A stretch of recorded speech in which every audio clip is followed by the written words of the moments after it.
What's going on, guys? Welcome to Petmalu Live channel. Thanks so much for tuning in. Today, let's go over some of the new equipment that I got.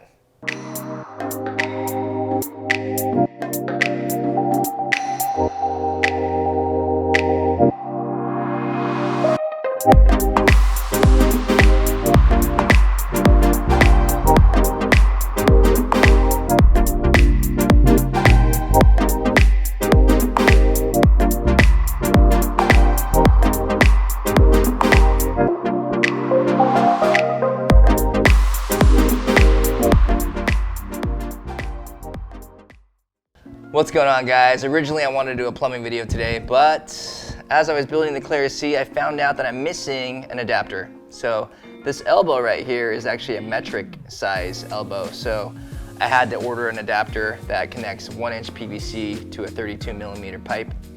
So I wasn't able to do my plumbing today, but instead we're doing an equipment update video. So let's start off with the Clara C. A lot of you guys probably know what this is. It is an automatic filter roller. So instead of having filter socks, decided to do Clara C. I'm pretty busy. I didn't want to go through the hassle of changing out my socks every week, so I ended up getting the Clara C. It's an SK3000. They have two models, 5000 and a 3000. So this one has a smaller footprint. My sent's 34 gallons. It's a trigger system sump. And what's interesting is I'm actually not going to plumb this directly from my overflow. I'm actually going to plumb it from my manifold. Just the way that the trigger system's sump is set up, there's no way this would have fit exactly where the overflow drain goes. So you're able to use a pump to feed this in your sump. You can also, plumb it from your overflow or plumb it off your manifold, and that's what I'm going to use it for. So hopefully that works out. So I built this now so that I can incorporate it when I'm doing the plumbing. So that's another reason why I wanted to get this right away and not have to plumb it later on. So this is the Clara C Gen 2 SK3000. It was kind of a pain to build. It took me about 45 minutes to build, but thank goodness there's some really cool YouTube videos out there that's super detailed and walks you through each step of the way. So if you guys are interested in picking this up, I recommend watching those videos. I was gonna do one, but you'd be better off watching those videos, to be honest. So that is the Clara C SK3000. Second is my Aqua UV Sterilizer. It's a 25-watt UV sterilizer. I was back and forth between having a UV or not, but since I was doing plumbing, I know these could be a pain to plumb later on down the line. I ended up going ahead and just moving forward with it. Obviously my tank's gonna be new. I may not run it right away. I'll probably just kind of keep an eye on things before I turn this on. Maybe start it off a few hours a day just to get started. But there's a lot of good benefits to having a UV sterilizer as far as clarity, as far as killing bacteria. The benefits of having a UV sterilizer I think outnumbers that, so I ended up picking this up. Well, it's not on the small scale, but it fits pretty well in my cabinet, so I was able to figure out how I was going to plumb it. So it should be interesting. So I'm excited about having this, and hopefully we'll see good results with it. So that's the Aqua UV Sterilizer. It's 25 watt. Let's talk about, some modules that I got. So obviously with the Apex system, they come with several different modules to run things, to make things automatic. I feel like once you get into the Neptune system world, you kind of get pulled into having all their modules. And now that I have an Apex, I feel like why not use all their modules? So I picked up quite a few. So I have the WXM module here. They actually discontinued this because of the new Ecotech Radions and the MP40s and MP60s that they're making, because they're gonna all be on the Mobius platform. But for those who have the current generation, you can still use the WXM module on that. So I was lucky enough to find one of these. They're kind of hard to find right now, especially with COVID. So I got the WXM module to control my MP40s.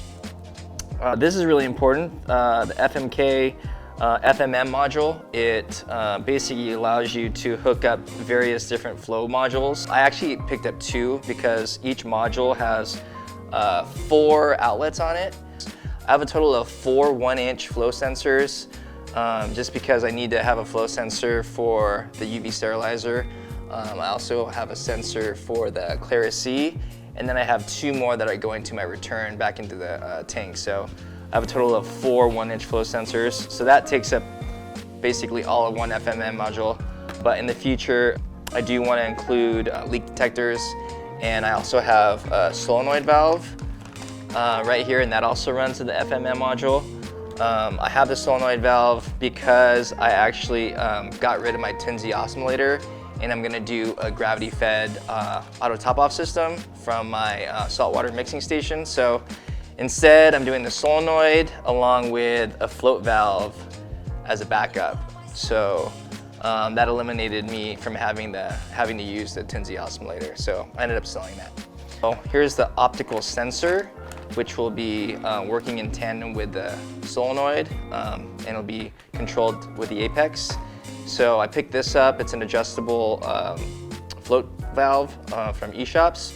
So you actually hang it on your sump and you can basically adjust it to different height. I also have a PM1 module. The reason why I got another PM module was a couple of reasons. The apex already comes with one pH probe, but that's gonna be sitting in my sump. So I have a dedicated one that's gonna be sitting in my calcium reactor. So that's gonna be hooked up directly to my PM1 module. Another reason why I picked up a PM1 module is because it has another I/O port. I picked up a special thing which I'm gonna be opening up in a little bit that also connects to this. So I needed 2 I/O ports. So in order to hook up another I/O port, I had to get a PM module for that. So, because the apex only comes with 1 I/O port on the main head unit. Let's open up one more thing, which I'm really excited about. I wasn't gonna open it up until I was done with plumbing, but since we're doing the equipment overview video, why not open it now? I know, as much as we are in the automation world right now, a lot of you guys probably know who Harry's Aquatics is, if you're familiar with the various different groups on Facebook. But he makes custom apex, I would say, toggle boxes and 3D printed items and so forth. So I custom made, wow, this is super cool. He included Ecotech logo, so sweet. He also included some Neptune logos to be incorporated. Dude, that's rad, all right? But what's really cool is a couple things.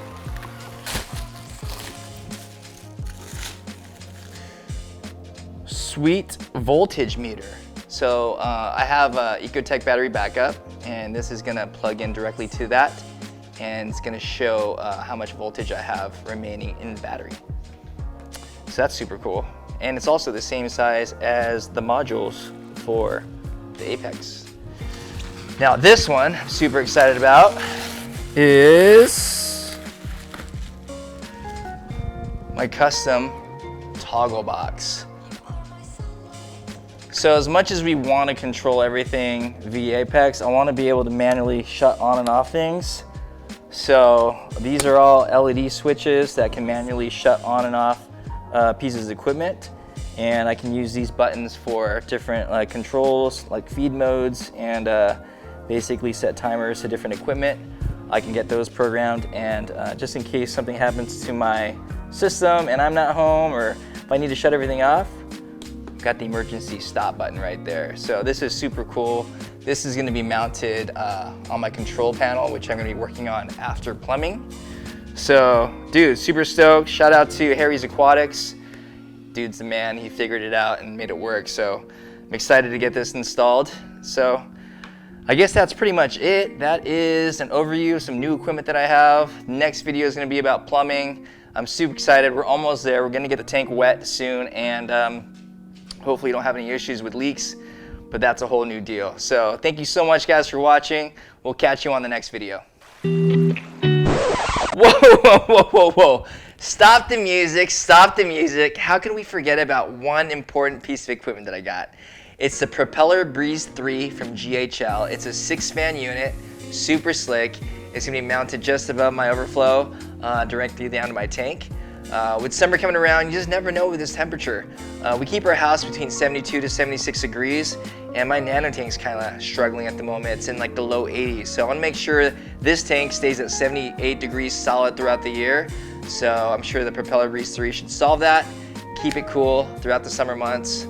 So yeah, awesome guys. If you like what you saw, feel free to hit that like button, and I'll make sure to include all the links to the products down below. Make sure to subscribe if you haven't already, and be sure to check out my next videos. It's gonna be a 2-part series, plumbing the tank and then getting wet. Super exciting. And just to give you guys an update, the rock is curing really well. I did 100% water change a couple weeks ago. I also put some more bacteria in, and I also dropped in a piece of shrimp for its ammonia source. So it's doing its cycle, it's doing its thing. Yeah, oh yeah, just around the corner, I'm gonna be getting my quarantine tank. Gotta be thinking about fish, so I'll be trying to think about the order of fish that's gonna be going in the tank. That's really important as well. So lots to come, we're almost there. Can't wait. I'll see you guys on the next video.